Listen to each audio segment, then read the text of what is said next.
it's incredible how our brains are able to see something and not see something. So it's fascinating, and to me, that's the magic of photography. Really, honestly, that's the. And when you see people express themselves creatively in their own way, that's really really rewarding.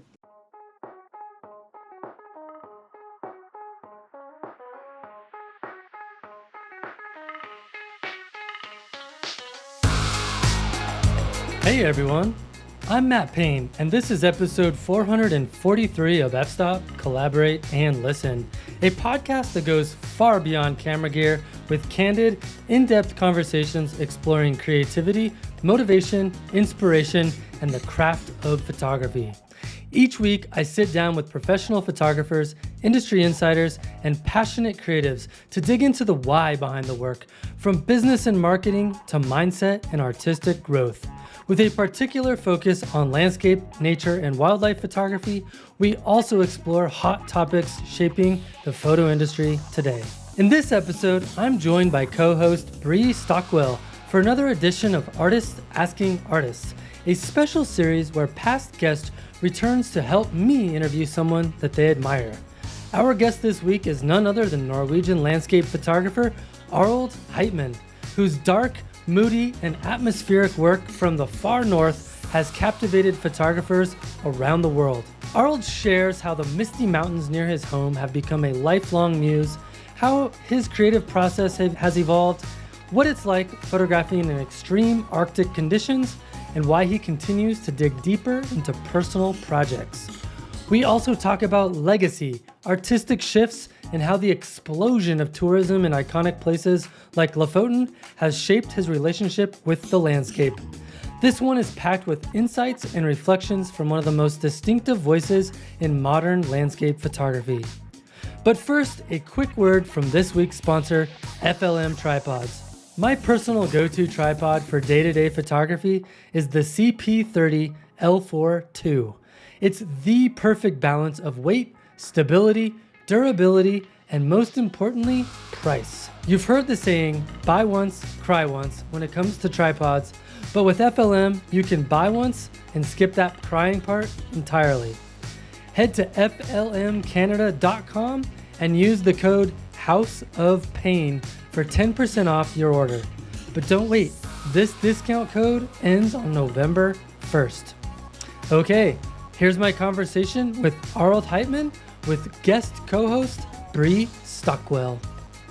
All right, Brie Stockwell and Arild Heitmann, it's great to have you on the podcast. Woohoo! Yeah.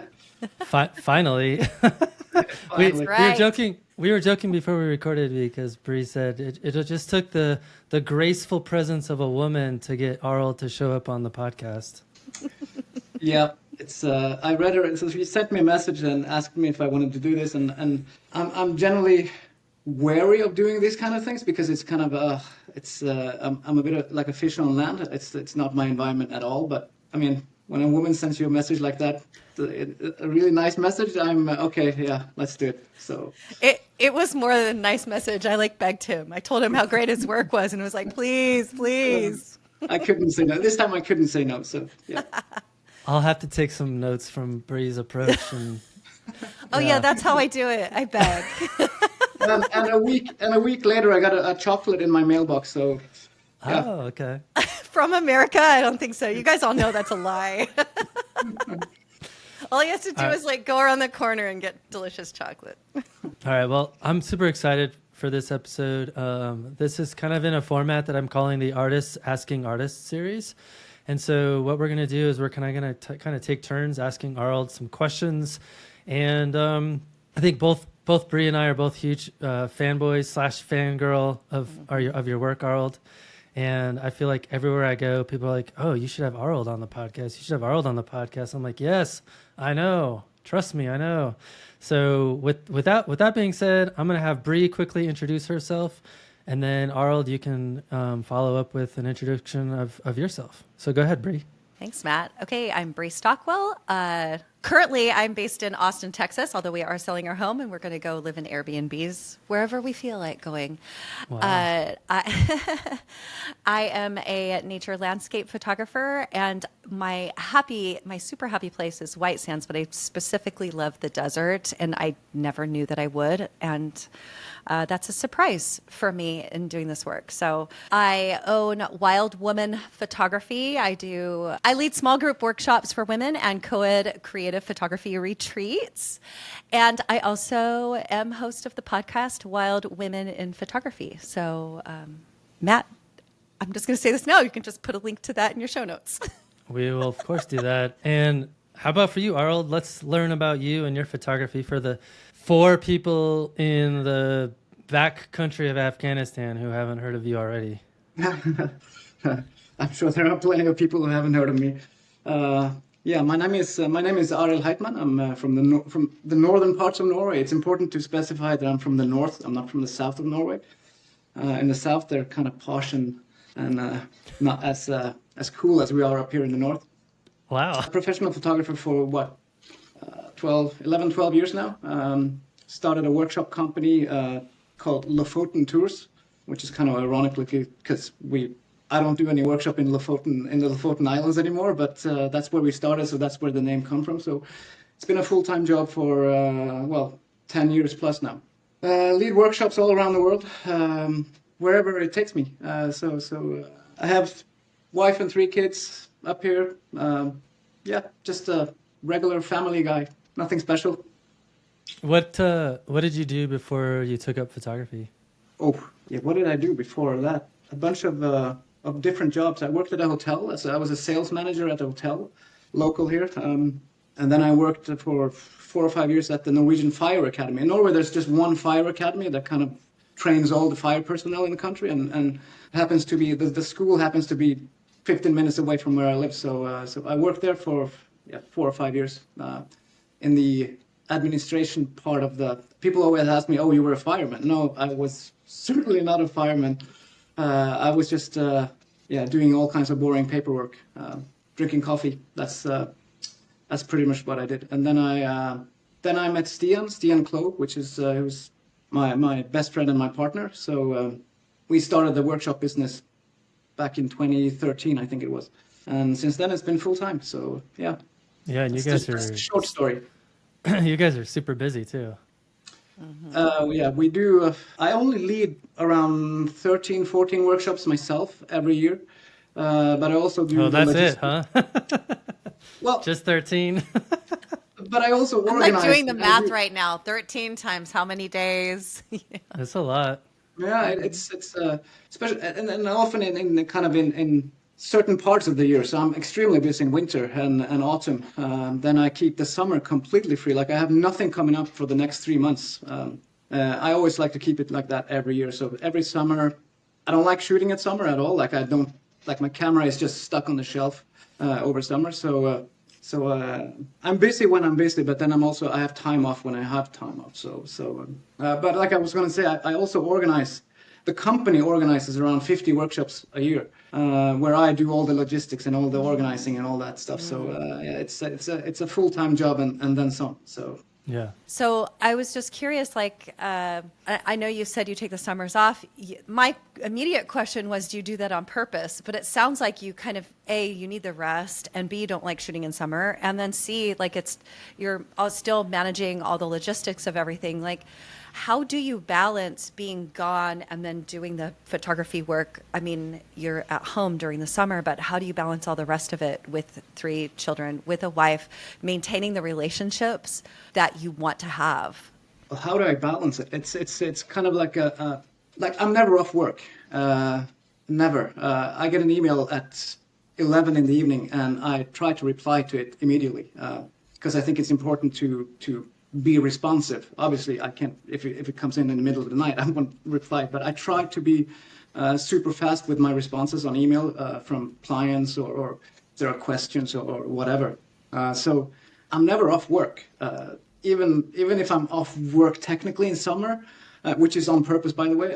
But even so, I still have office stuff to do. Like I have to do all the reports, the VAT reports, and all the tax reports and all that boring behind the scenes stuff that goes on with having a pretty large business, because it is grown to be quite large over the years. But in summer I take off on purpose, because I'm people, all those who know me know that I'm heavily into like fishing and trout fishing, especially going into mountains. That's, to me, that's precious time. That's just it's the only time where I can disconnect completely from work and from the stress that comes with running a business. So between like June, July, August, I'm off in the mountains whenever I can. So yeah, it's very much on purpose. But in terms of balancing work, and I feel like it all blends in together. Like it's just kind of like a huge. I created my own universe where I'm kind of just existing, and I'm working, and I'm living life as well. So it's kind of just everything just blends in with each other. So it's I don't know. I just grown used to it over the years. I probably work way more than I should, but you guys know what it is when you're doing it for yourself and it's your own business. It kind of doesn't feel Yeah, like it doesn't necessarily feel like work. Like, you mean you're responsible to yourself, right? Yeah, yeah. I was with my brother-in-law this past weekend. Stopped by in California, and he was like, "So, what do you and Taylor? That's my husband's name. What do you and Taylor do for fun?" And I was like, "What? We work." What's fun? I was like thrown. I was like, "Oh, wait a minute. What do? We do our work. That's fun, you know?" And so, I mean, I don't have little kids anymore, so I don't really have to, manage that or feel like I need to take a break from momming or whatever. But yeah, that's interesting. Are your kids old enough to go fishing with you, Arild? Oh yeah, my kids are my oldest one is let me think, 23 and Oh, 20, and yes. yeah, my youngest one is soon 14. So yeah, they're way past the small kids phase. So yeah, no stress, and they all go fishing with me, and they're not into photography at all, but they're very much into fishing. So yeah, or just being out in nature and hiking and all that stuff, and climbing mountains, and so yeah, they're very outdoorsy, which is good.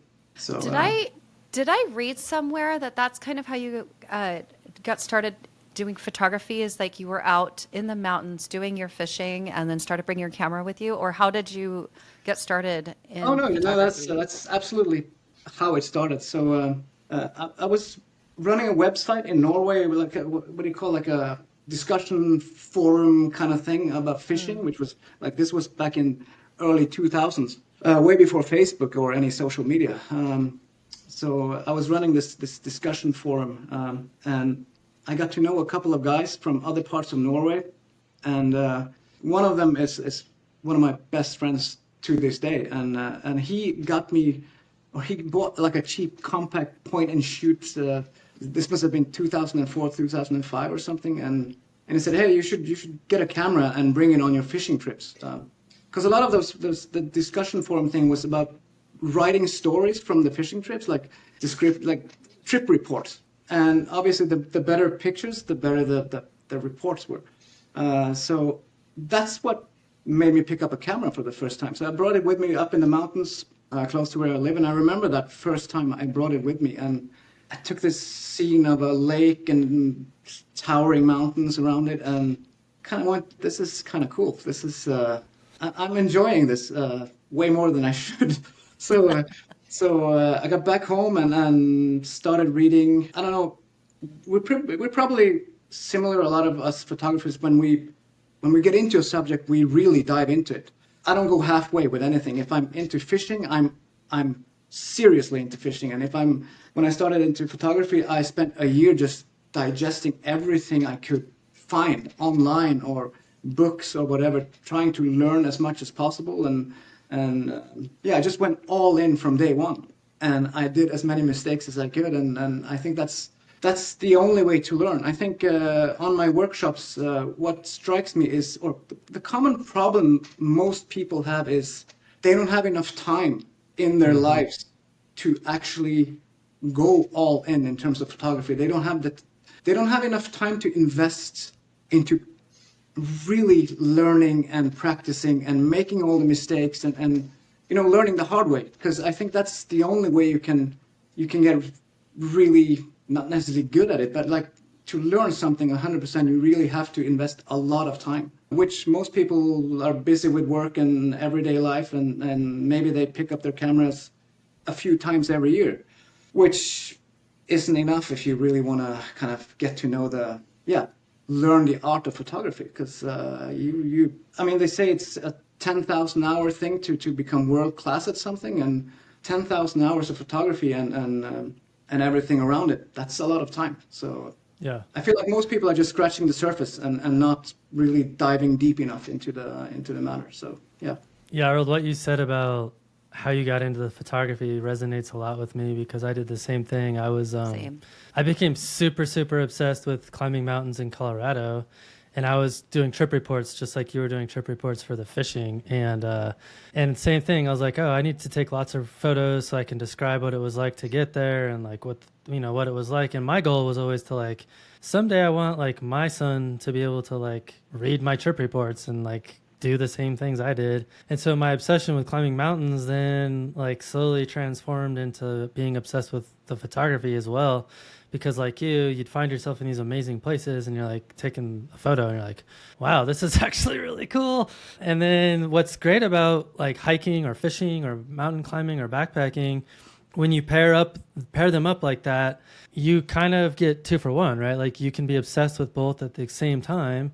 And then it sort of solves that problem you were describing in terms of like not having enough time. Like if you can piggyback the things you're really obsessed with and make them coexist together. And I think that's a really smart way to find the time to be able to excel at photography.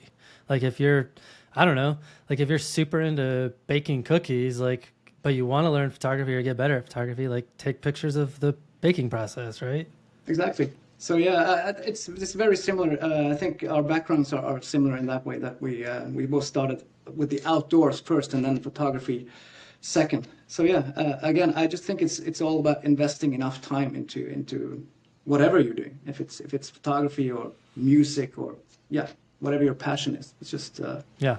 So I was doing a little bit of homework leading up to this particular episode, and I learned that you kind of describe the area that you live around, the Misty Mountains, and you've called it kind of like your playground for the last 30 years, and you kind of consider the photography there a lifelong project. What do those landscapes mean to you personally, and how does that history that you have with them shape the way that you photograph them today? That's a good question. It goes beyond photography, and because I grew up in a very, very small. I don't think if people knew where I grew up, it's tiny. It's like maybe 20 houses spread out across 5 kilometers. So it's very remote, and it's right nestled under these massive mountains. Sounds terrible. It's terrible. I had a terrible Yeah. childhood. No, it was the best place on earth to grow up as a kid. So my dad used to take me, or he was the one who took me up in the mountains when I was a kid, and we'd go camping for days and go fishing, and just the connection I have to those areas, because they're so deeply connected to my memories from growing up. So it becomes more than just a scene. It's kind of like whenever I'm up there, I don't spend a lot of time up there these days, but whenever I'm up there, it's kind of like going back in time, and when you're photographing something that means so much to you, it becomes more personal immediately, and it becomes more meaningful, and it's kind of hard to describe. It's so far from traveling somewhere and just stopping by for 5 minutes to take a quick snapshot. It's like you're photographing a part of yourself somehow. I don't know if it's kind of, so it's a very emotional experience whenever I'm up there taking pictures. So yeah, I don't even know how to explain it. It's just very, very personal, and because that area means a lot to me, and I have, when you go to a place and there's all kinds of memories attached to each place, and when you have the amount of memories that I have from these places, it's very emotional. So and my dad is old now. He's soon 80 years old, and he's not able to go up there anymore. And it's traveling back in time, and personal, very personal. Yeah, That resonates big time with me. And, I've said it before, and I've heard a lot of other people say it, that if you can photograph what you love, something that means a lot to you, it's going to show up in the work, right? Like it's going to show through in the quality of the images, the uniqueness of the images, the personal kind of touch that you have with that place or that subject. So, and I can say like that definitely shines through in your photography. Absolutely. Yeah, I think which is kind of ironic since I lead workshop for a business, but the way I also approach the workshop, when I take people with me, people are surprised at how little I plan in terms of locations. Because I really don't like taking people to a certain spot and telling them, this is the shot, so here's the scene in front of you, you just set up your tripod there, and I like, I get a rash just thinking about that kind of approach. So I'm more into like I can scout out a general area that we're gonna visit, but I have no idea exactly what we're gonna photograph because I want people to be open and to come home with pictures that they feel they took themselves instead of me telling them where to point their cameras, because I think everything is up here, and I always say one of the most fascinating things about photography is that you can take 10 people and you can put them in the same location and they all come home with completely different shots. Yeah. That always blows my mind, and yeah, that free approach to photography is something I really believe in. Yeah. I don't Me believe in too. copying other people and that kind of stuff. That's not for me. I Yeah. get why people do that, but that's just not my cup of tea. So I have a very similar approach when I lead workshops, and there's always about 3 or 4 people like that drives them crazy because they want to know like, what am I supposed to be taking a picture of? And it's like, What is the shot? right? It's like, I'm gonna give Yeah. you some ideas, but like really, I think trust me, you're going to have a much better time, and the images are gonna be better if you just slow down and like take the time to like find something that speaks to you. But some people, it's like you really got to work with them to like relinquish some of those expectations. Yeah, I find, it's kind of fun to go out with multiple photographers, and I've had to train myself over the years that it's not a problem to all go, for 6 of us to all go stand on the same dune. Because Oh, yeah. we'll all get something different. It might be similar flavors because the conditions are, we're all photographing in the same conditions, but it's not a problem. And that is actually kind of the fun of it, that I know I don't have to be so secretive about where I'm going or what I'm doing. And we're, if I'm out with people, we're sharing, oh, I got this. Oh my goodness, I didn't even see that. Look what I got. Oh my gosh, that's amazing. And so I think we don't have to worry about that as photographers anymore. There's photographs literally everywhere, under our feet, over our heads, all around 360, just everywhere. So it's not a problem anymore. There's not the one thing, the one location. And So I love that you had that approach. and it always blows my mind when we do, because we always do, or we try to do when possible, to do like an image review thing towards the end of the workshop where people can show 2 or 3 pictures from their trip. And I always try to encourage them not to show. I don't want to see the 3 best photos from this week. I want to see 3 photos that they're curious to show to other and get some input. And it blows my mind how people can take different photos. Like I've been next to them when they took that photo, but I saw Right. nothing.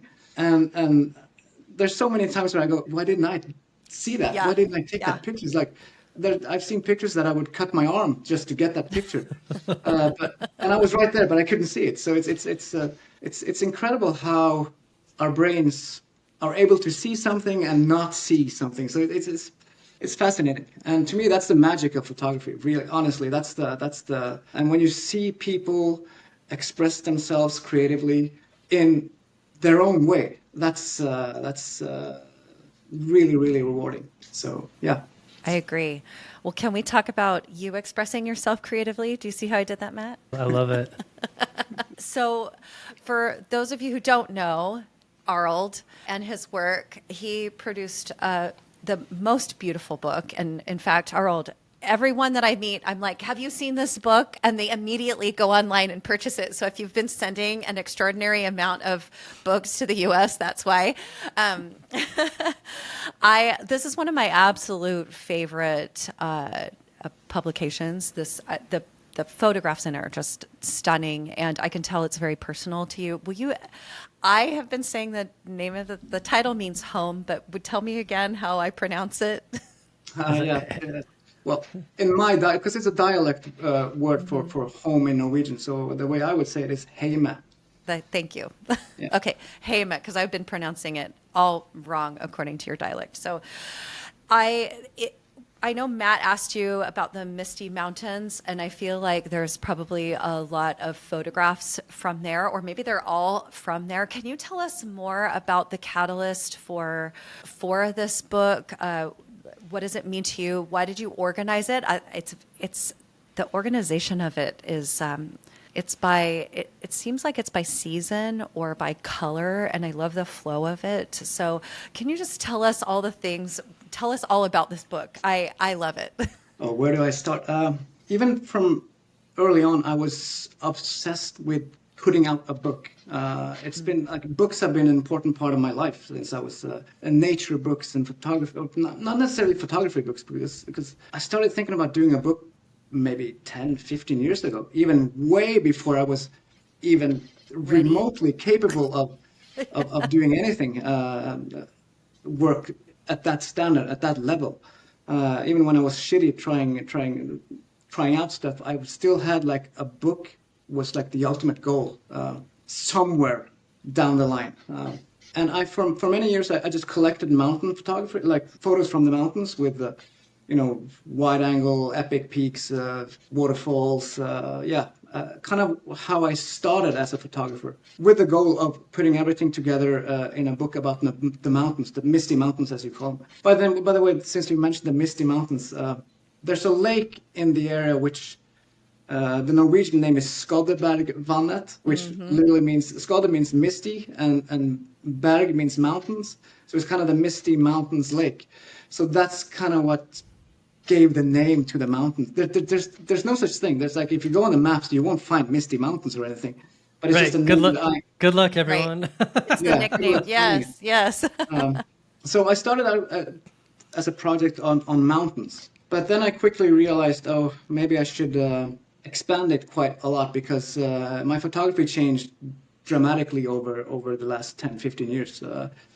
So I had to change the approach. And this was, around when COVID hit. And, we were all kind of stuck in our homes, some more than others. But so I figured, okay, this could be a cool way to really, really dive deep into the whole area where I live. So I basically set a limit of everything within 1 hour drive from my house was okay. And I can reach some pretty epic stuff within an hour drive from where I live. Everything from seascapes to mountains to forests to everything, really. So that's how it started. And then, well, in terms of the design and everything, it's quite simple. I don't know if you guys have heard of a French photographer called Vincent Meunier. Brilliant. Probably my favorite wildlife photographer by far. He has a book called Arctic, which, if you compare it to my book, it's basically, my book is a blueprint of his book. The way it's designed and the way it's the paper and the just everything. So I basically brought his book to the print company, publishing company that I used, and I say, I want my book to be like this in terms of paper, and then I'll do the design myself. And can you do that for me? And they said, yeah, sure. So that kind of set off the design part of things, which took forever. It took much more time than I expected to get the design and the sequencing right. I spent quite a lot of time on how do I sequence the book, because I feel like I don't want to step on any toes, but I'm not a big fan of greatest hits books where you just throw pictures in.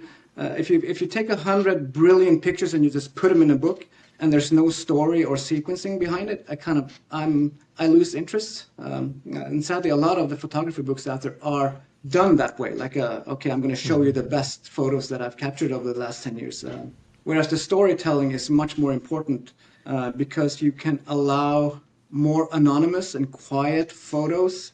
There are photos in that book that doesn't work as standalone photos. Like if I show them to someone, they would be like, oh, "What's this? What's?" It's like it's nothing. So if you take it out of the story, it's not a good photo, but it works within the story somehow. So I spent a lot of time working. If you look at the book, there's one page with often a wider, bigger scene, and then on the opposite side, there's a smaller scene that are kind of similar. So I spent a lot of time going out to take those smaller scenes. So I could sit at home in the morning, okay, today I'm going to take the photo that will accompany this photo. So it was quite like very targeted. I knew what I wanted, I knew what I needed, and I knew pretty much where I had to go to get that kind of photo. So it was a something detail. like that. There you have one. That's Like the wider scene, and then yeah, exactly. So Yeah, that makes a lot of sense. Yeah. yeah. So I spent months and months trying to get that balance, getting the bigger shot and then the more intimate shot. And you mentioned seasons, so it's sequenced from winter through spring, summer, autumn, and then the beginning of winter again. So it's a whole year basically. And I've had comments from people who bought the book and then they started flipping through the pages and they said, I came to around page number 30 and then I was so depressed I had to put it away. Because it starts out very wintry and kind of like it's not welcoming. It's more like it's cold and it's so I but get if that. you love winter, it is. And who doesn't love winter? Like winter is by far my favorite season. So yeah, the sequencing and the layout of things, the design, it took forever to go through. And I mean, you guys can relate. I think one of the most hardest things as photographer is curating your own work. It's extremely hard and extremely difficult Oh, it's the because you're worst. because you're so emotionally attached to every photo that you take that you kind of they're your babies and you want to keep them in there. So it took, oh my God, it took forever to get rid of Kill the the babies. photos. It killed the babies. And if so, it's been 5 years now since I worked on this, and if I were to do that book again, I would cut 50 more images. So you can never curate hard enough. Like I when I read through that, it's a good sign of if the book stands the test of time. I can now sit down and flip through the book and go, oh yeah, I'm proud of this, and I'm still super proud of the work, and I'm 100%. It's 100% me. But if I did it again, I would probably kill 50 minutes in that book. So the curation process is critical on a project like that. So the next book I do, I will have someone else, or me and Stian is working on a book these days, and we'll have someone else help us with the sequencing and the curation of things, because I think we get too attached to our own work. Yeah, So I feel like if I was going to create a book like that, I would find like 5 of my closest friends and just tell them, you guys decide, because I'm going to get it wrong. yeah. Meanwhile, I'm- they're cutting things and you're crying in the corner. It's like, why? I'm Not lucky that enough. one. I think as one of the greatest benefits I have, and most, well, I'm sure you also have the same luxury, is of having friends and colleagues that you can use as a discussion partner. Like I have Stian, who is like he could have been my wife. He's not my wife, but he's like I trust him 100%. So I can send him whenever I'm working on something. I can send him 10 photos and say which one of these should I keep, and then he says, well, he goes through them and says, well, you keep this one. The rest you can just throw away. And having someone like that is extremely valuable. And I have quite a few. When I worked on the book, I sent it to Stian. I sent it to another great friend of mine who gave me feedback, and also Anthony Spencer from the UK, who I've known for many years. Sent him and told him to give me some feedback on stuff. And having other people give you feedback on stuff like that, it's so valuable, because you there's no way you can judge your own work in a way that is, well, Objective? exactly. Yeah. I was just going to say. Yeah. Yeah. So Yeah, it was a long process, but to this day, yeah, I'm still proud of the book and the way it turned out. It's I can certainly say it was me, and it came also in a very it was done in a at a point of time that where I was kind of transitioning a little bit in terms of my own style, where I went from the more classic, more wide-angle, grander scenes into more, I don't know if you call it intimate or smaller scenes within the bigger landscape. So it came at the perfect time where those I was able to blend both of those styles. So it's in the book you can see you have both. So it's a testament of my evolution over whatever you want to call over the last 10 years or so. So it's interesting. I really wanted to talk to you about that style piece because I recently listened to a podcast. Was not photography at all. It was actually Huberman Lab, and he was interviewing a comedian. But they were talking about how in the comedy world, the most elite comics are not afraid to go on stage and just completely fail, like try something completely new and not care if it does well or not, because they know that if they just stay within they use the same jokes over and over and over again, that it's going to become stale, and they're not going to succeed as a comedian. And I find that that's kind of true in the photography world as well. Like if you stick to the same things, the same formulas, and your work stays the same for too long, it can be really stagnating in terms of your creative journey. And that's one of the things I kind of appreciate about you, is that your work has kind of slowly evolved over the years. I mean, it's like, I feel like more recently it's become kind of this more dark and moody and brooding, like almost this cinematic feel to it. I was curious, do you see your current approach to making images, your current style, is that more of a reflection of the Norwegian landscape itself, your inner world, what's going on within you, or is it something else entirely? I think it's a really interesting topic because again, I'm worried I'm going to step on someone's toes whenever I give these opinions on something like this, because I think a lot of photographers out there are stuck in a certain formula and doing the same thing they've done for forever. I see people who I found inspirational back when I started, who they're still doing the exact same thing in 2025 as they did in 2010. There's no change. It's the same thing. The processing may have evolved slightly, but it's basically the same photograph 15 years later in new places maybe. And I always ask myself, why don't you step out of your comfort zone a little bit and try something new?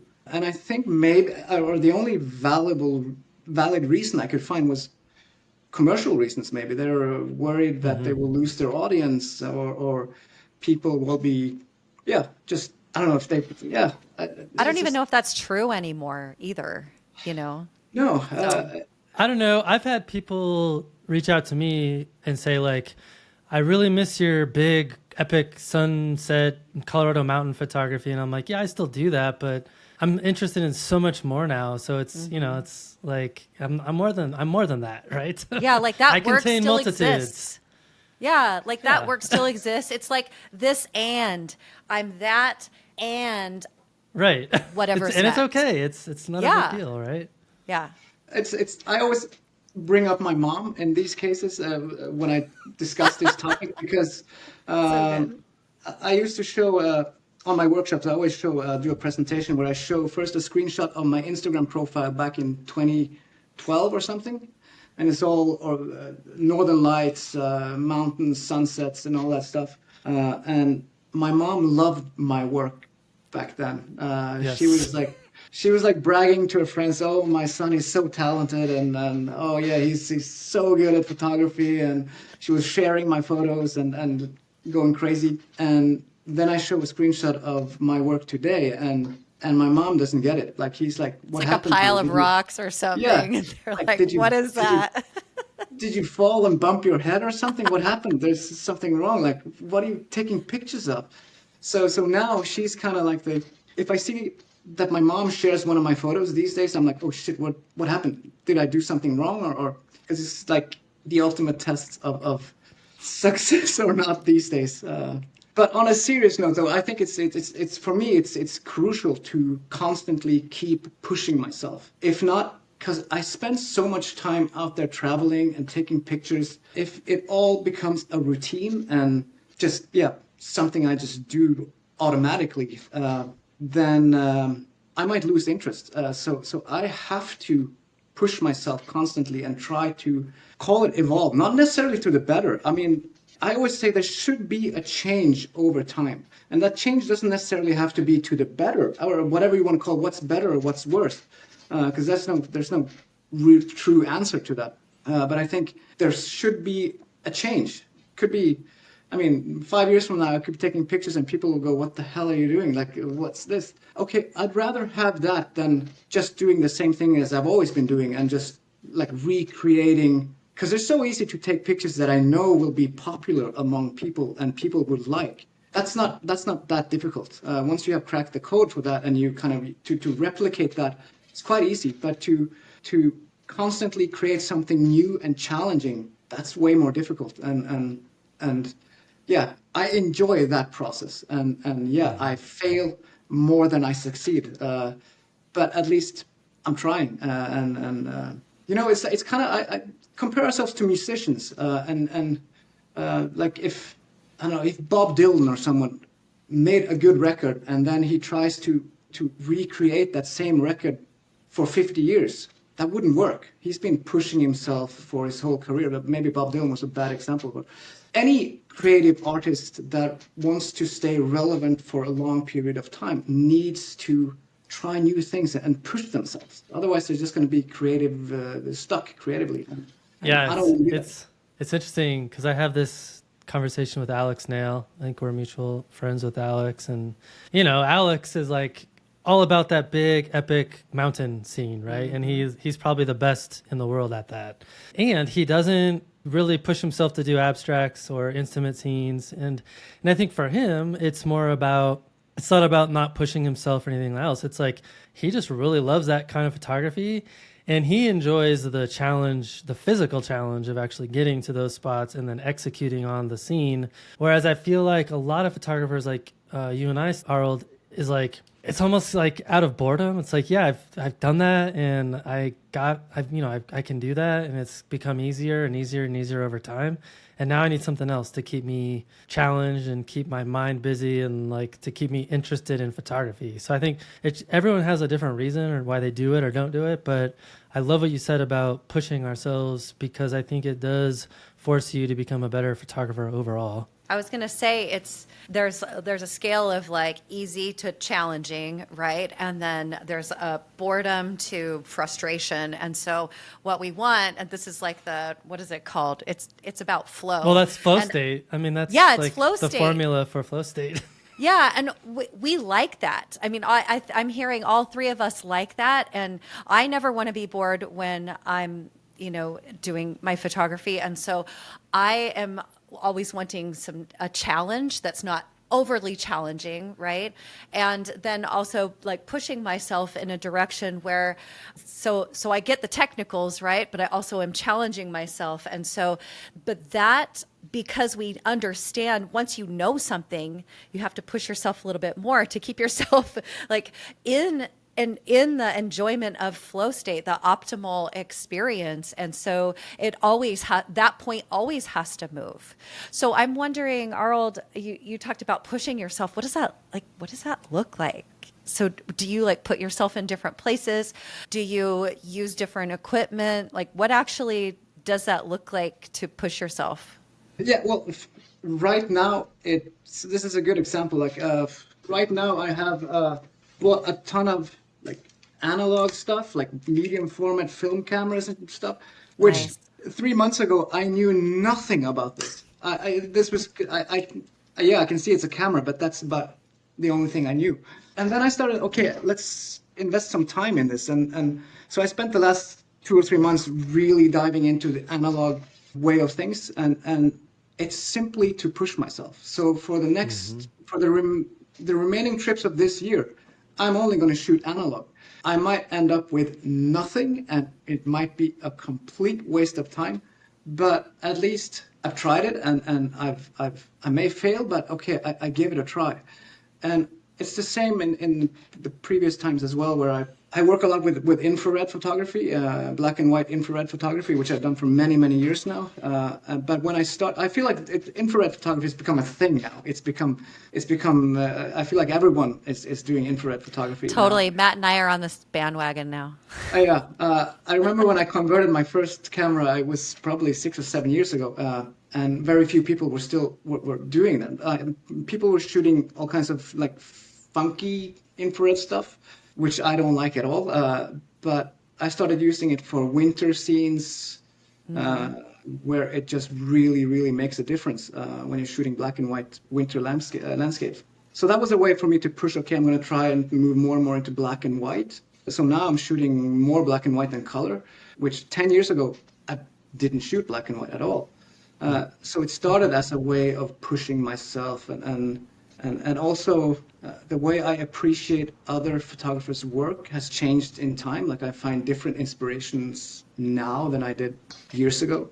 It's just these little things that I use as triggers to push myself. Could be certain equipment. I have some equipment because I'm technically not very clever.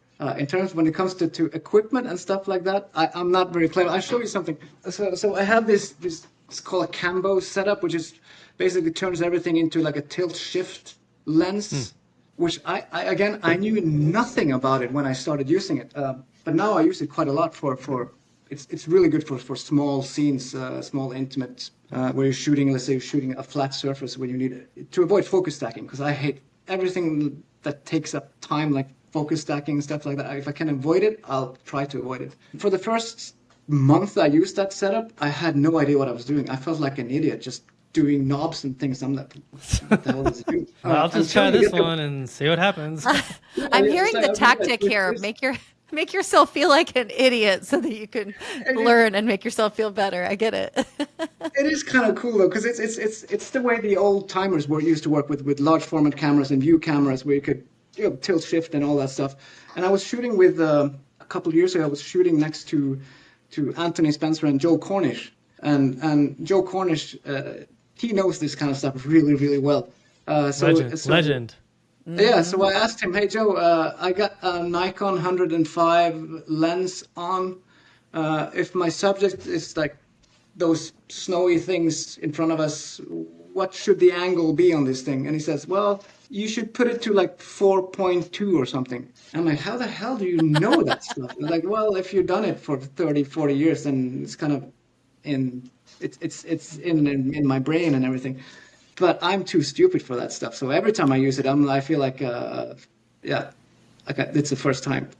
But again, it's all goes back to the pushing myself thing. And it's just, I think it's important to challenge. For me, it's crucial to challenge myself and try out new stuff. And like I said, for the rest of the year, I might produce nothing or produce something, but it will be crap. But okay, so be it. It's at least I tried something. So yeah. Yeah. I did the same thing with infrared about a year ago. I was like, I saw someone using an infrared setup, and I was like, that's really cool. I'm gonna try that. And it wasn't about the end result. It was more just about like, okay, here's something new that I've never done before, that I know nothing about. It's different enough, especially the black and white piece of it, like you're doing, where I was like, okay, this is going to push me and it's going to make me a better photographer. And I'm going to have like a renewed interest and a renewed joy in making images in a way that maybe I've never done before. And for me, it was more about pushing myself to learn and to kind of infuse a little bit more excitement into the process. So that totally resonates with me as well. Yeah, I think for me, I think I got mine like 2 years ago. John Barclay, shout out to John Barclay, who basically forced it on me. He was like, "I'll send you this camera. If you like it, you buy it." Oh, that's smart. That's right. So pro tips for anyone. But I felt like the process of what was next, like I was feeling a little stagnant, and I heard about it, and I was like, oh. It was like an intuition thing. Oh, that's the thing I need to check out. And so it's interesting how everyone pushes themselves differently, because I feel like it's more of like there's like a little spark. Oh, that's what I should be doing next. Let me try that. And of course, we're going to feel like a fish out of water. When I first got it, like I still have to like look through the viewfinder. Thank goodness that exists. You know, it's digital, but like I can look through it and go, oh, that's what it looks like. Sometimes I just have to get it out. And like I think a particular subject or scene is going to look a certain way with it, but I get it out. I'm like, oh no, that didn't work. But it's always the experiment. I love water and using my infrared with water. Yeah, me too. Yeah, it's really cool. And fog works really well with fog, which I love. I mean, so anyway, but I think it's everything. It's amazing. Well, most everything. I mean, what I love about infrared is like everyone's putting their stuff away and they're done, and you're like, guys, it's time to play. This looks really good right now, and they're like, "What are you talking about?" I got 2 more hours of this stuff. Yeah, that's what I like about it. yeah, that's fun. Yeah, that's fun. It's. I just came back from Mongolia, where I was shooting in the Gobi Desert. It was my first time in a desert at all. Never shot sand dunes in my life, but it's kind of. I didn't feel like an alien still because it's very similar to shooting snow dunes and. Yeah, some of the snow patterns that I've shot over the years. So it's kind of felt like home immediately, and it's tricky when you have the most stunning light. You have golden light and everything, and the colors are incredible. And I'm shooting infrared and focusing on more on shapes and contrast and stuff like that. But you kind of just have to let that go and just. I just told myself, okay, this is what I'm working with now. Just forget about the colors, forget about how beautiful it is, which was interesting. It's challenging. But like you said, you can utilize different kind of light. I love shooting infrared mountains in the middle of the day when people are complaining about too harsh light or the blue skies. I love that when you have a clear blue sky and you have light and shadow and it's just technically the harshest light you can get. It's perfect infrared stuff. I know. So, it's the best. It's the best kind of thing. Yeah. So I think it takes a lot of confidence to stand there in the Gobi Desert with beautiful light and colors and say, yeah, I'm photographing in black and white. Like I'm doing this thing that's completely opposite to what you think should be happening right now. Right. And so, and do you think that kind of confidence does it come over time? Like, is there a particular thing that you can think back to that was like, yeah, this is like, I've got this. I know not just like even I know what I'm doing, but I'm cool with what I'm doing.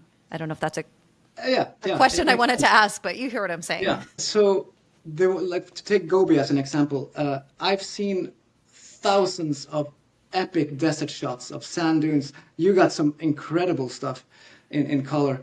And I've seen like, there are so many people doing the most extraordinary stuff in color in the dunes, and I was like, okay, I'm not gonna do that. I'm gonna do something completely different. Just do my own thing and forget about the color thing, and because that's been done, and there are people who does that way better than I do. But I'm gonna try to do it. I've never seen infrared images from the Gobi, or some of the images turned out quite weird almost, but it's certainly very interesting and very looks like another planet, to be honest. And to me, that was kind of what triggered me the most about that shooting experience. Another thing is my approach to beauty versus interest. I'm not necessarily into photographing beautiful things. I'm more triggered by taking something seemingly anonymous and boring and turning it into an interesting photograph, which is quite difficult. But every now and then you might get it right. And when you get it right, it's just gives me so much more than just a pretty, beautiful scene where everything is handed to you, more or less.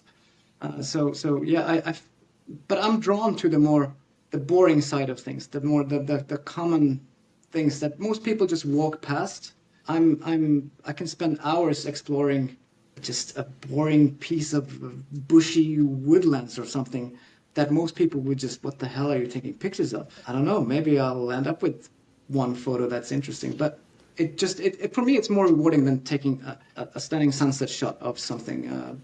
Yeah, no, that resonates a lot with me because, I love a good, beautiful sunrise sunset shot just like everyone else. And to your point, like kind of handed to you on a silver platter, right? Like there's not a lot you have to do as the photographer to make that work well.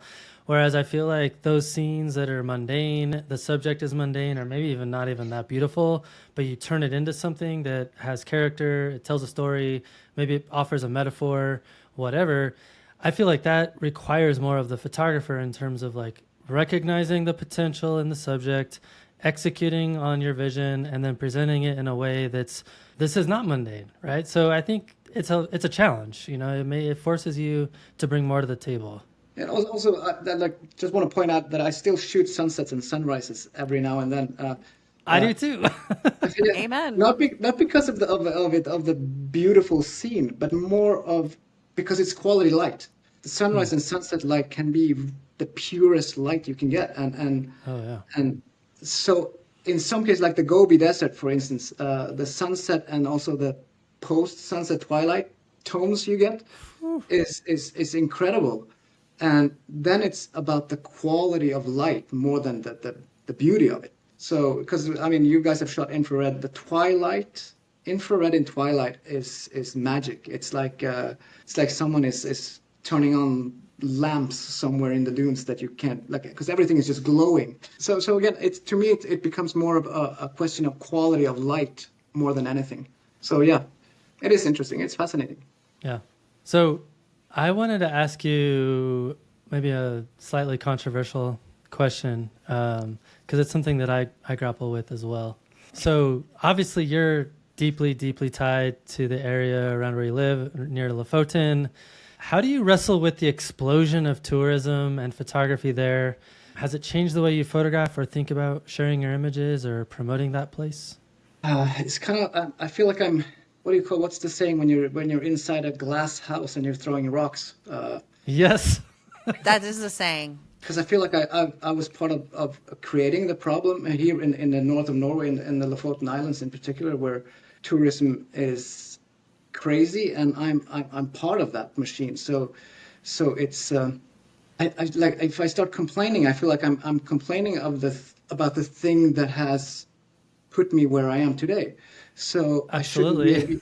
So it's kind of it's a two-sided, but at the same time it's the thing that I hate the most about the whole business and everything is the way Yeah. that it crowds places. Because I like the people who travel with me can testify that I hate people like shooting next to other people or other groups or anything.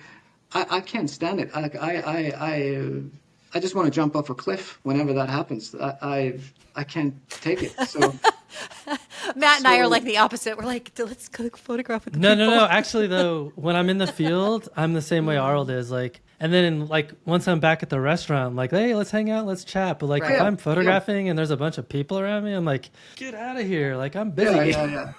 I But hear, I hear you. I just whirled through White Sands, like spent 2 evenings there. I didn't call anybody.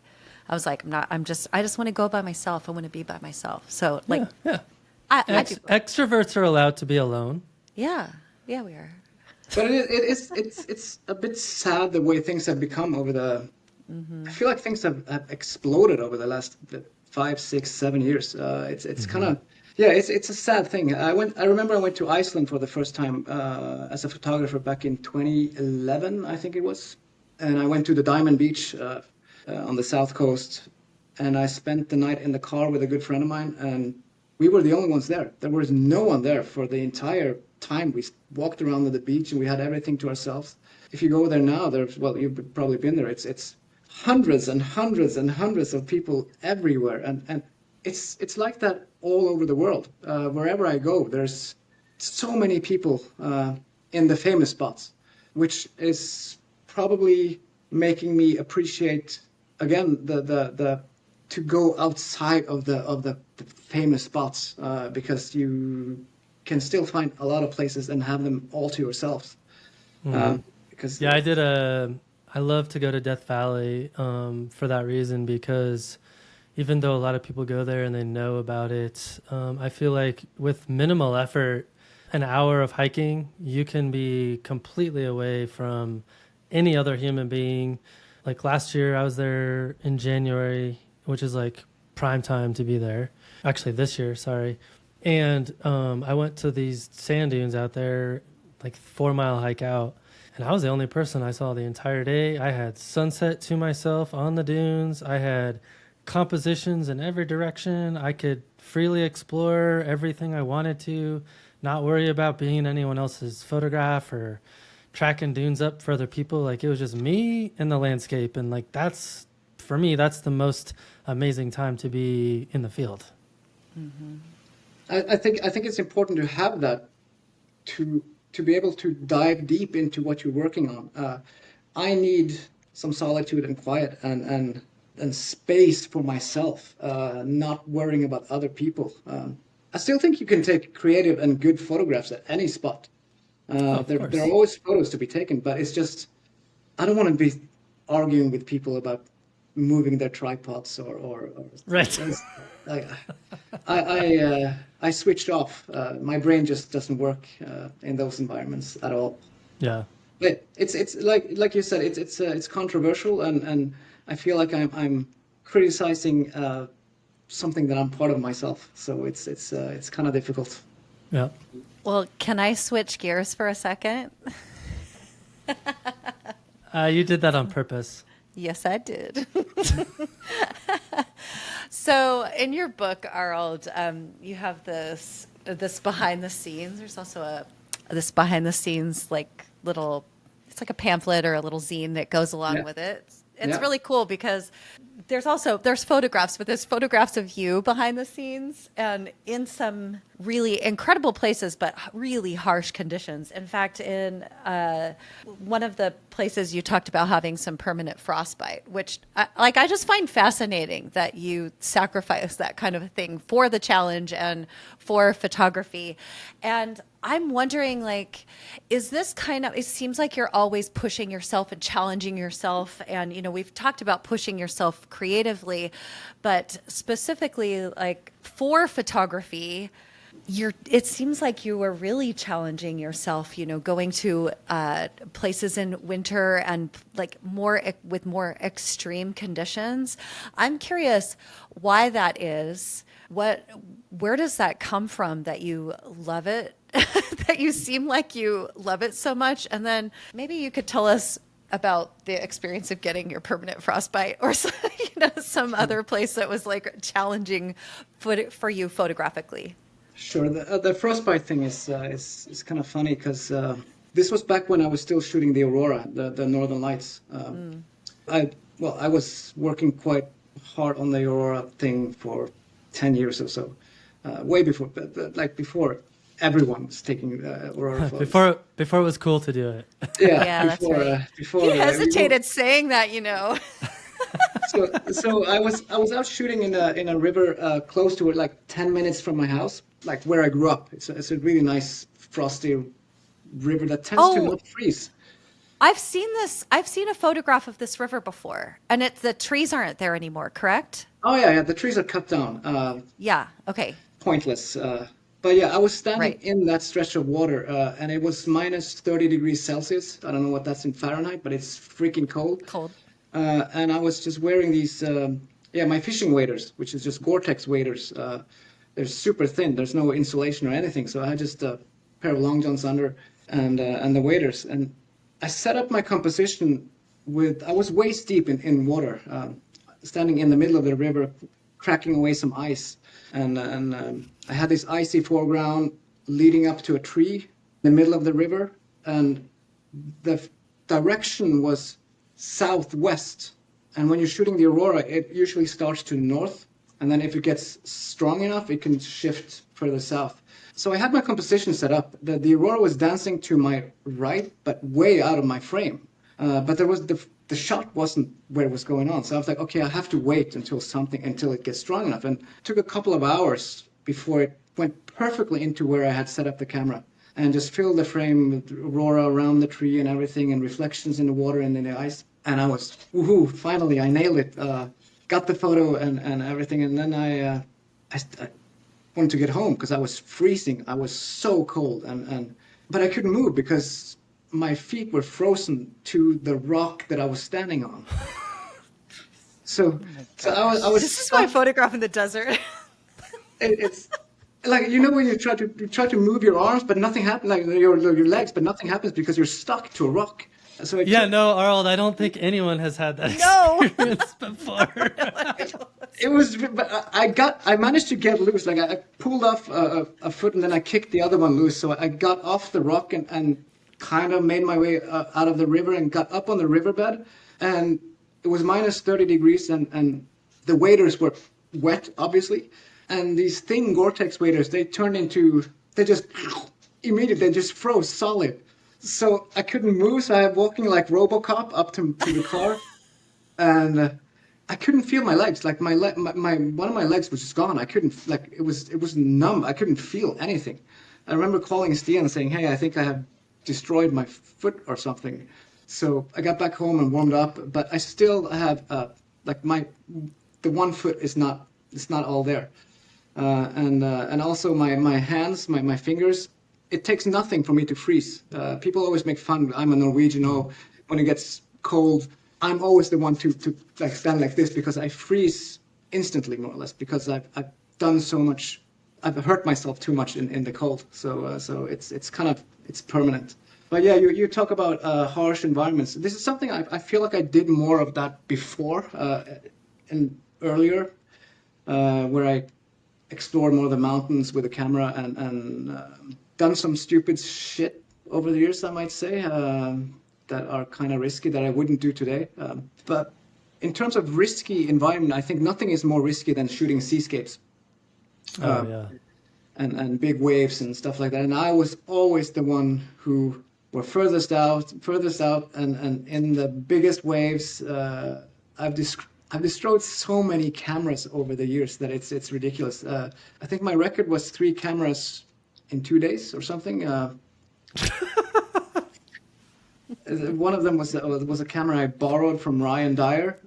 The list is just endless of those stories of me doing stupid things, which ends up destroying gear and hurting myself. I was hit by a wave once, because I turned my back to the ocean after warning everyone else, do not go out on the rocks because the waves are crazy. And well, I ended up out on the rocks, turning my back to the ocean, and then this massive wave came from nowhere and just went over my head and hit me in the back, and went flying. And my camera and my tripod and everything went flying the other way and landed in a tidal pool, and I landed on a rock way up there. People saw me and they thought it was Superman, like flying across the rock. So I landed on my back and I had like bruises all over. It's just the story is there's so many stories that I could tell, but the last 5 6 years I haven't done anything like that. Now I'm just I'm turning into an old guy who's just doing long exposures in quiet. Yeah. So Oh, is Well, that's that what we like do? that's like in rock climbing. There's that old phrase: there are old climbers and there are bold climbers, but there are no old bold climbers exactly. Yeah. because they're all It's kinda dead. silly. But I still do the hiking and the climbing and all of that. But these days I don't rarely bring my camera and do like serious shooting because I feel like I've done that quite a lot and it doesn't trigger me as much as it used to. So it's kind of just a different. I still enjoy the experience and the physicality of it and being outdoors, but in terms of photography, it doesn't necessarily trigger me as much as it used to. Interesting. But I do have to say though that the harder you work for a photo, the more pain you put yourself through. Even though it doesn't necessarily show in the photo, it still means a lot to me and to me personally, knowing that I went through hell to get that photo. And obviously, for someone who's just looking at the photo, they don't know about it, but I know, and that's enough for me. It just makes me appreciate the memory and everything that went into that photograph. If Yeah, it no, makes sense. I relish those types of images, even though they're often not the best photos in my portfolio. They mean so much more to me because of all of the memory that's attached to it. And I remember like Jack Brower and I had a conversation about this in terms of like effort and the image. And it's like, yeah, just because you put in all that work doesn't mean it's a better photograph. And it still might mean something more to you personally as the photographer. And that's pretty cool. Yeah, I mean, which is why it's kind of fun to write about things, right? So we know I personally find it very satisfying to read about, even if I'm not looking at the most epic photograph. I like reading about the experience behind it because now it means something also to me. Now I understand that photographer differently, better. It becomes more interesting. Yeah, I'm the Yeah, same I used way. to write. I used to write these long captions to my photographs like many years ago. I stopped doing it. Now I don't do captions at all.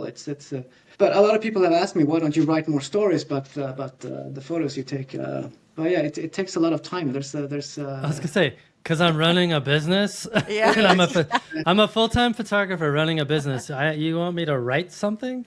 it's yeah, it's a time thing, and it's. But I agree. Yeah, yeah, it's really nice to read the backstory of an image because that just gives a more puts more interest into the photo. I think at least so. Yeah. Well, to steal Brie's phrase, shifting gears, there was something that you brought up at the very beginning of the conversation, and unfortunately, I wasn't able to ask my question then, but it stuck with me long enough, it means I really do want to ask the question. You had mentioned that you and Stian are like best friends, and you're running this photography business together, and I've always kind of fantasized about the idea of like running a photography business with my best friend and like how cool that would be. But I've also thought about how terrifying it would be in terms of like potentially ruining our friendship or the friendship getting in the way of the business or the business getting in the way of the friendship. And I was curious if you would talk a little bit about how you guys manage that in terms of like settling disputes or making sure that you guys are still friends at the end of the day when things get hard. Yeah, Yeah, I I like think. this. Yeah, it's interesting. People warned us when we started out. Oh, just be aware that you're gonna have a fallout at some point. But I don't think the relationship that I have with Stian is not a normal case. I can honestly say we have never disagreed about anything. That's We haven't amazing. had we haven't had a single argument. Never. And I've spent more time with Stian than any other human being over the last 15 years. And we have never had a disagreement about anything. If it's photography, if it's business, if it's any, it's quite unique, I think. And I don't think people know how closely we work together. It's more like we're a two-headed monster who share Dropbox folders with images, who who shoot pretty much the same things. We're very similar in terms of style, and even though when you look at his work and compare it to mine, there are differences. It's certainly not the same. But I think people would be shocked if they looked at our image folders from the trips that we do, how much of it is identical in the way that we see things. And we always we have this game, he and I, where we let's say we're on Svalbard, we're on a ship on Svalbard, and we're shooting, and he's out shooting, and then he can come in on the ship and say, hey, Arild, can you go out and take a picture and show it to me afterwards? Find the pictures that you like, and then I go out and I shoot, and I come in and I show him, and then he says, well, look at mine, and it's identical, and which is kind of because we see things exactly the same. But the cool thing about it is when you're running a business, I trust him with my life. I trust him 100%, and I hope he's the same towards me. So it's incredible to run such a big business with someone who I'm proud to call the best friend I have, and to still be able to do it with no arguments, nothing whatsoever. And it's like if he licenses an image of his own work, it all goes back to the company. So everything, like when I do a book, it's all in the company. So there's no such thing as his work or my work. It's our work. So whatever I do commercially benefits him, and whatever he does benefits me. So it's a mutual. It's like for us, photography is me and Stian, and there's no me or him. It's the both of us together, which is extraordinary. I think I don't think it's normal in the business at all, and I've I'm really grateful for that. I've never heard of that before. No, Yeah. How did you guys meet? oh, that's a funny story though. It's a funny story.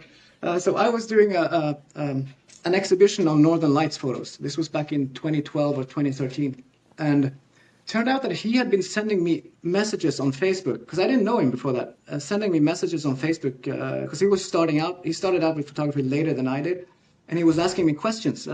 Hey, what filters are you using? What settings are you using? Blah blah blah. And I ghosted him. I didn't reply. Like I'm like, who is this? Oh, it's just all these questions. I don't have time to answer all these stupid questions. So I didn't reply to him. I was being a total jerk. I just ghosted him.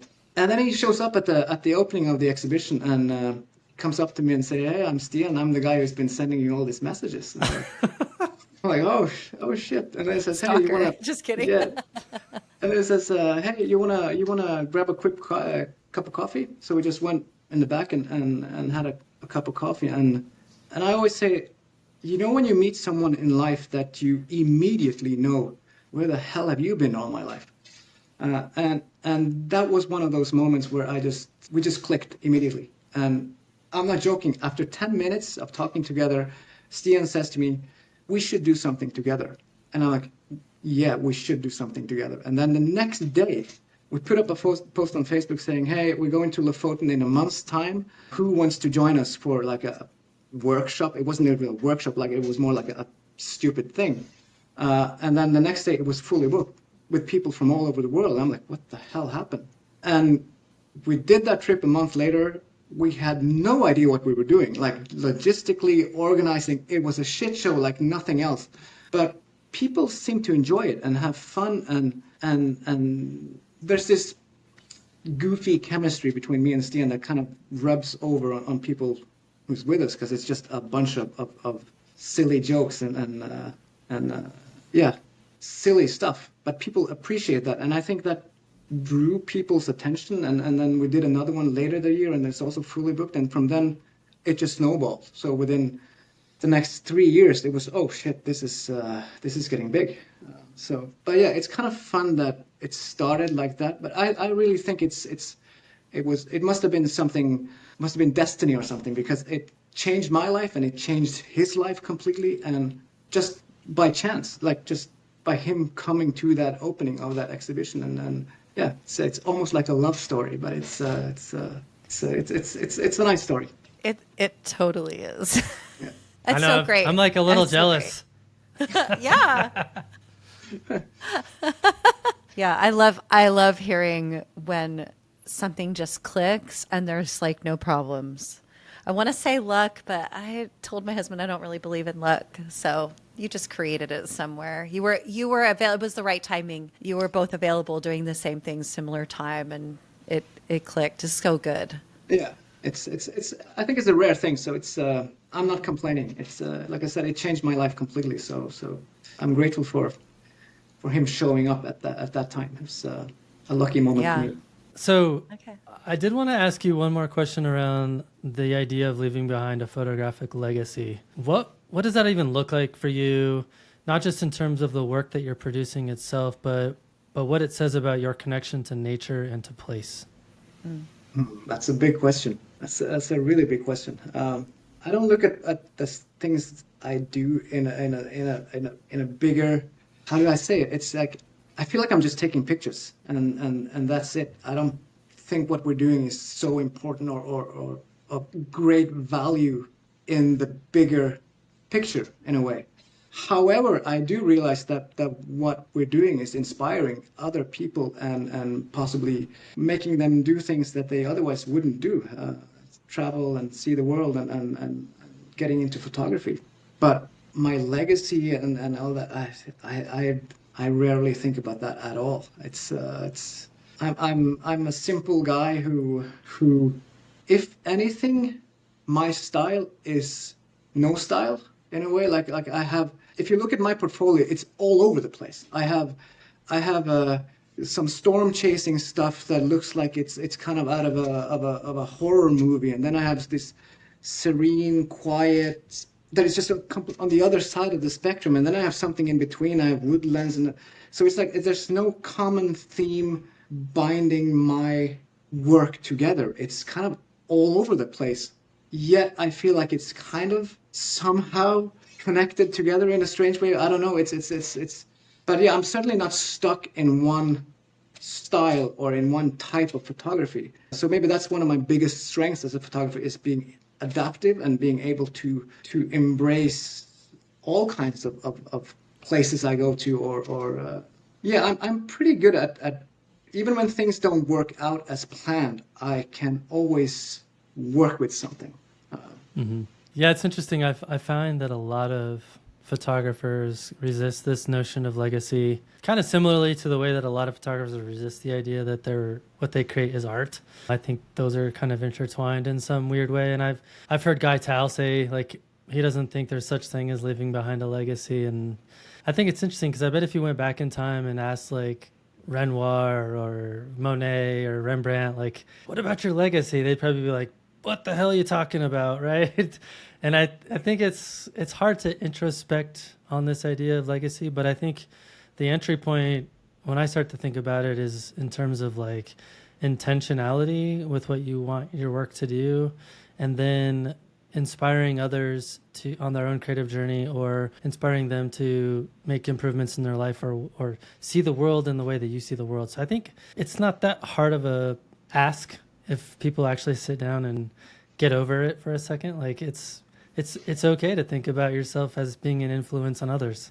Well, I think the word legacy is kind of frightening. It feels Yes, Means you're yes. dead. yeah. It feels suddenly it feels like it's He's such not a ready for that, Matt. no. It's That's like fair.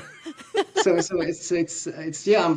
I think a lot of photographers are fine with being inspiring to other photographers for sure. But once you start talking about legacy and leaving things behind, it becomes yeah. I don't even want to go down that road because I don't see that at all. But yeah, inspiration. Yeah, sure. We're I mean, I'm inspired by tons of people who probably don't see themselves as inspirational at all. So I get that totally. All right, that was my last real question, other than the recommendation one. So do you have any others, I, Brie?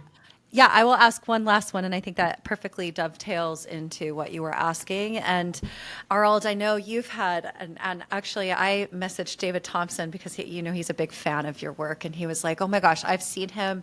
His work has changed over the years. Like, there's been some dramatic shifts from the grand landscape, with Aurora and all of those things that you talked about, early in your career, to now things that they're not necessarily more, they're maybe more quiet and subtle, but they're not loud. I mean, I think you have some dark and moody photographs, and I was surprised to go on your website. You have all kinds of different. You do really have all kinds of different photographs. Like you have a whole series called Americana, Down the Alley, which it feels like, if I'm remembering correctly, it's just like photographs out the window of the car, in Tornado Alley, which I think is super interesting. So it seems like, yes, you photograph where you are and you always do find something. And I'm particularly wondering about what might be next. And I know you mentioned that you are using your analog camera. I'm wondering what's next. Where do you see your work heading in the future? Or is it currently changing right now and so you're not sure? I'd love to hear about that. I have no clue what's going to happen or where I'm going to be in 5 years from now creatively. Thank God, because I don't want to know. I'm impulsive in the way that I work. I never plan things. This is actually an interesting topic in terms of planning a photography shoot or not. I rarely plan things. I always go by instinct and what I feel. Like the Down the Alley series, which is kind of like so not me. Right, right. But I mean, we were doing a storm chase and we ended up in rain-wrapped tornadoes every time. And those who have done storm chasing, a rain-wrapped tornado is not a very nice place to be. It's you can't see shit. You're chasing a storm and to shoot a supercell or a tornado or whatever, but you can't see anything. But you're in a horror movie in terms of the car is shaking and trees are falling down, and so you're close to this beast, but you can't take a good photo of it. So I ended up taking pictures from inside the car through the rainy windows and everything with my pocket with my small point and shoot. I quickly see, oh shit, this is kind of cool. This tells a story. So it becomes more of almost like a photojournalist's approach to a storm chasing trip. Didn't plan that. That just popped in my head on day 2 of the storm chasing trip. I was like, okay, well, I'm gonna try this one on this trip then. So it became, but again, it's not planned. It's just decided on the spot. Okay, this is how I'm going to approach this. And a lot of times I work like that. So I don't know what's going to be next. I don't know what I'm going to be doing. Like these days, I'm very much into street photography. Like in terms of inspirations, I found most landscape photographers not very inspiring for me personally. It's not that the work isn't good or anything. It's so much fantastic work, but I'm not inspired by it myself. I have to look outside of the thing that I'm working with. I need to look outside of that to find inspiration. So I look at people who do things that I have no clue how they're doing it. Street photography could be like fine art. There's a Norwegian photographer who does spooky, atmospheric, black and white that so unlike anything I do. But I love it, and I'm like, oh shit, I want to try this out somehow. Not necessarily doing the same thing as they are doing, but somehow be able to grab that inspiration and put it into my own work, in my own landscape work, somehow. I don't know how. I don't know how it's going to work, what's going to happen, but maybe it can turn into something that, yeah, I don't even know yet what it's going to be like. So yeah, it's hard for me to answer or to say where I'm going to be a year from now or 2 years from now because I don't know. I don't want to know. It's kind of the mystery of my journey, which to me personally it's essential to have that thirst for new things, to stay inspired. And when my job is to show other people, to take people on workshops, if I'm inspired and I'm on fire, they can tell quite quickly if I'm inspired or not. And if I'm not inspired, I'm not a good workshop leader. If I'm inspired, I'm a half good workshop leader. So it's I need that. I need that in my professional life. I need that thirst for new things, new approaches, new techniques. It goes back to what I said in the beginning. I fail 9 out of 10 times, but that one time that I get it right, it's totally worth it. So I'd rather take the risk and do one thing right out of 10 than just play it safe and yeah, get it right every time, but it's not challenging at all. So I love that you said that you don't know where you're going to be in 5 years and that you're happy for that, because I feel like most of us, that idea frightens us and gives us pause and makes us question whether or not we're even good at photography, or like, what's the point of my photography? Like, but for you, it's like, actually that's exciting enough that I have no idea and I'm just going to see what happens. And that inspires me a lot, because I find more and more lately that that's been my mindset that keeps me moving forward, is like, I have no idea, but it's going to be a fun journey. Yeah.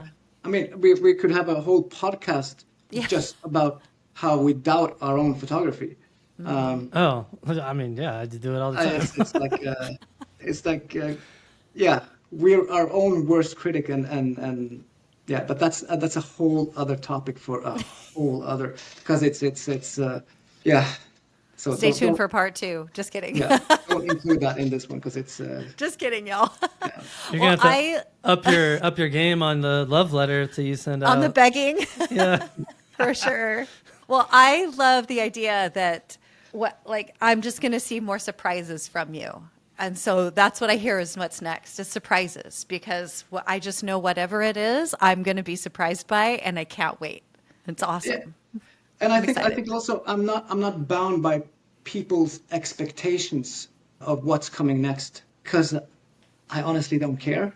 Like, I care about what people think, but at the same time, I'd rather have a reaction going, "What the hell is this?" than just "Ooh, that's nice," like Ooh, just that's pretty. exactly like so I'd rather do something wrong than doing something that is irrelevant or just not interesting. So yeah, I think that's a good message to send to everyone, is just don't be afraid to fuck it up. It's healthy. Dang. Now we have to mark it explicit. I was worried that I was going to do a lot of swearing, because when we the northern Norwegian language has like a curse word every other sentence. There's a Really? yeah, oh yeah, it's so bad. You guys are my people. Oh. So I was worried that because I have a tendency to do the same in English. So I was worried that I was going to would be beep, beep, beep. So I think I managed to stay out of that. You did good. Yeah. All right, Arild. That was awesome. Last question for you. Who do you recommend our listeners learn more about? Who is someone that inspires you or that we should know something about? Well, I think it would be quite obvious to have Stian on the show. He's got some really good stories, and he's quite different from me. Totally different from me. We're different personalities. So he would be an interesting guy to have on the show as well. Other than that, I would love for you to have Ragnar Axelsson on the show. I don't know if you've had him before. Yeah, it's probably Icelandic, right? Icelandic photographer, kind of in the borderline between landscape and photojournalism, but he's amazing and one of my photographic heroes.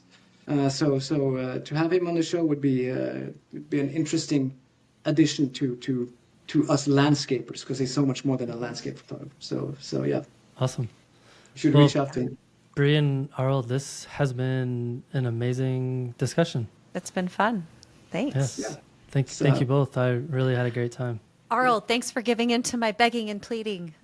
You're welcome. I feel like I've been talking nonstop. So Matt, you better edit out a lot of that, because I feel like I'm talking nonstop. So no, everyone wants to hear from you. Forget if it. I talk too much, then I apologize. So yeah.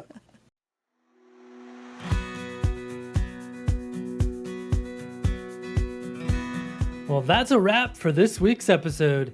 Huge thanks again to Arild Heitmann and to Brie Stockwell for co-hosting such a thoughtful conversation. If you enjoyed this episode, I'd love for you to consider supporting the podcast over on Patreon. It's how this show survives. There are over 250 bonus episodes waiting for you there, including extended conversations, early releases, and exclusive content you won't hear anywhere else. The truth is, producing this show every week takes a lot of time and resources, and we've seen a significant drop in support lately. If you've ever found value in these conversations, this is your chance to give a little back and help keep the lights on. Literally. You can join for just $5 a month or $10 if you want access to early new episodes. And don't forget to check out FLM tripods. They're every bit as good as the most popular tripod brands on the market, just more affordable, just as rugged, and with far better customer service. I've been using the CP30L4 II for years now, and I absolutely love it. Head over to flmcanada.com and use the code House of Payne for 10% off. But don't wait, this offer ends on November 1st. Thanks for stopping in, collaborating with us, and listening. See you next week.